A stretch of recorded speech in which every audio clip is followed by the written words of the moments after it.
नमस्कार. आपण ऐकतोय साखी कहे कबीर, कबीरांचे दोहे आणि त्याचं स्वैर मराठी रूपांतर. हे मराठी रूपांतर केलेलं आहे सौ मनीषाताई अभ्यंकर यांनी. आपलं प्रकरण झालंय 6वं, रसकौ अंग, भाग 17वा. आज आपण दोहे ऐकणार आहोत 6 ते 8. प्रथम आपण 6वा दोहा ऐकूयात. मैं म्हणता विगत रता, अकल्प आस जीती. राम मल माता रहे, जीवत मुकतो अतिथि. मैं म्हणता विगत रता, अकल्प आस जीती. राम मल माता रहे, जीवत मुकतो अतिथि. कठीण शब्दांचा अर्थ ऐकूयात. अविगत, अविगत म्हणजे अव्यक्त. अकल्प, संकल्प विकल्प रहित. दोह्याचा अर्थ ऐकूयात.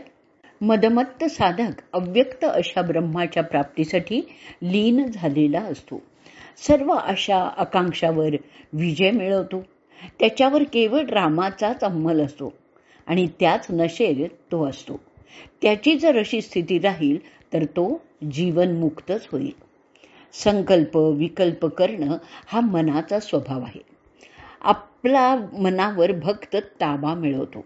संकल्प विकल्प रहित अशी त्याची स्थिती असते. प्रभू प्राप्ती व्यतिरिक्त कशाचीही कामना त्याच्या मनातच नसते. सतत एकच विचार की मला प्रभू प्राप्ती कशी होईल. त्याच्यावर प्रभू प्रेमाची नशा चढलेली असते आणि अशी अवस्था जर सतत टिकून राहील तर मुक्ती काही दूर नाही असं कबीर सांगतात. मराठी साखी ऐकूयात.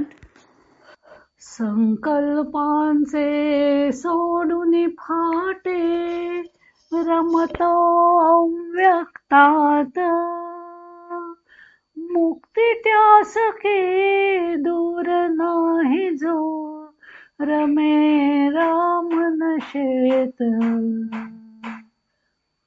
संकल्पांचे सोडून फाटे, रमतो अव्यक्तात. मुक्ती त्यास की दूर नाही, जो रमे राम नशेत. 7वा दोहा ऐकूयात. जिहिसर घडान डूबता, मंगल मली मली न्हाई. देवल बुडा कलस सो, पंखिती साई जाई. जिहिसर घडान डूबता, मंगल मली मली न्हाई. देवल बुडा कलस सो, पंखिती साई जाई. कठीण शब्दांचे अर्थ ऐकूयात. सर, सर म्हणजे सरोवर. मैणगल म्हणजे मधोन्मत्त हत्ती. देवल मंदिर. तिसाई तहानलेला. पंखी पक्षी. दोह्याचा अर्थ ऐकूयात. ज्या तळ्यात घडा बुडत नाही त्या पाण्यात मनरूपी हत्तीचं स्नान करणं म्हणजे स्वच्छ होण्याच्या ऐवजी मलिन होण्यासाठीच असतं. मंदिर कळसापर्यंत बुडलंय तरी पक्षी मात्र तहानलेलाच आहे. तो तसाच राहतो. आधी हृदयरूपी सरोवरात भक्तिजल अगदी थोडं होतं. त्या भक्तिजलात स्नान करणं म्हणजेच हत्तीच्या डबक्यातील स्नानासारखंच आहे. त्या स्नानाने शरीर स्वच्छ तर होतच नाही तर उलट अधिकच घाण होतं आणि जेव्हा भक्तीचा जरा झुळझुळ वाहू लागतो तो हृदय सरोवर भक्तिजलाने परिपूर्ण होतो. जणू काही पुरात मंदिराचा कळसही बुडून जाईल इतकं भक्तिजल साधकाच्या मनात वाढलेलं असतं. आता त्या भक्तिजलाने त्याची तहान वास्तविक भागायला हवी ना, पण त्याची तहान घटते ते उलटच होतं. इतकं भक्तिजल वाढून सुद्धा साधक मात्र तहानलेलाच राहतो. त्याची प्रभू मिलनाची आशा ही काही कमी होत नाही. ज्या भक्तिरूपी तलावात मनरूपी घडा बुडण्या इतकं सुद्धा पाणी नव्हतं, त्याच तलावात भक्तिजल वाढल्यामुळे मदमस्त साधक मनसोक्त स्नान करतो. आता त्यात अधिकाधिक जल वाढत असल्यामुळे सगळाच संसार त्या भक्तिसागरात बुडून गेलेला होता. परंतु आत्मारूपी पक्षी ते पाणी पिऊन तृप्त होतच नाही, तर त्याला ते पाणी अधिकाधिक प्यावंसं वाटतं. मराठी साखी ऐकूयात. प्रेम जलना हृदयामध्ये बुडे कसा मग घटतो, भक्तीचा मग पूरही आला तरी भक्त तृषार्थ.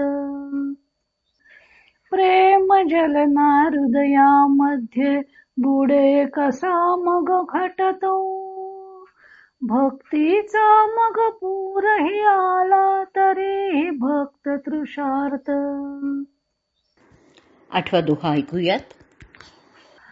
सबैर साउन में पिया हरि सार न कोई,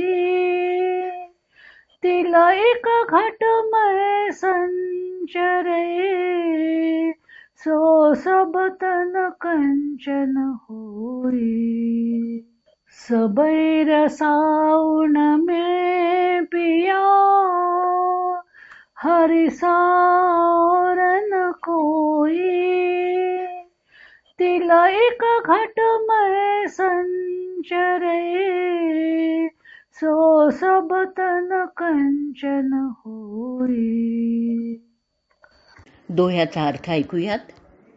मी सर्व प्रकारच्या रसायनांचा स्वाद घेऊन पाहिलाय, परंतु हरीसारखं एकही रसायन मिळालेलं नाहीये. जर या रसायनाचा तिळा एवढा अंश जरी शरीरात व्याप्त होईल, तर संपूर्ण शरीर पापमुक्त होऊन सोन्याप्रमाणे शुद्ध होईल. हरिरसाची गोडी इतर कोणत्याही रसाला नाहीये. इतर कोणताही रस शरीर शुद्धी करणारच नाही, परंतु या राम रसायनाचा एखादा अंश जरी पोटात गेला ना, तरी मनुष्य पापमुक्त होईल आणि शरीर सोन्यासारखं शुद्ध होईल. अग्नीत सोन्यातील हीण जाळून टाकण्याची क्षमता असते, त्याचप्रमाणे रामरसायनात पाप जाळून टाकायची क्षमता असते. मराठी साखी ऐकूयात. चाखुनी पाही रस सारे मी, हरि समरसना पाही, तिळ भरी जरी उतरे अंतरे, शरीर सोने होई. चाखुनी पाही रस सारे मी, हरि समरसना पाही, तिळ भरी जरी उतरे अंतरे, शरीर सोने होई. इथेच आपण आपला 17वा भाग संपवणार आहोत.